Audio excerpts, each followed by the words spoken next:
හරිම ආදරයෙන් පටන් ගත්ත සංජානා ගමාරච්චිගේ විවාහ ජීවිතය මාස කිහිපයකින් අවසන් වුණේ මුළු රටම පුදුම කරවමින්. දැන් සමාජ මාධ්‍ය පුරා මේ ගැන එක එක කතා පැතිරෙනවා.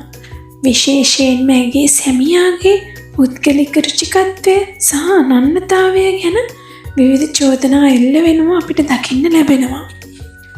ගොඩ දෙනෙක් කියන්නේ මේ විවාහය බිඳ වැටෙන්න ඔහුගේ ලිංගික අනන්‍යතාවය පිළිබඳ ගැටලුවක් බලපෑවා කියලා.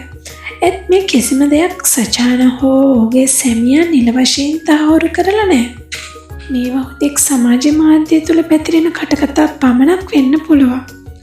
ඕනෑම කෙනෙක්ගේ පෞද්ගලිකත්වය ආරක්ෂා කරන එක අපේ වගකීම. ඉතින් මේ ගැන ඔයාලගේ අදහස් මොකක්ද? පෞද්ගලික ජීවිතයේ ප්‍රශ්න මේ වගේ ප්‍රසිද්ධිය කතා කරන එක හරිද? පහලින් කමෙන්ට් කරන් යන්න.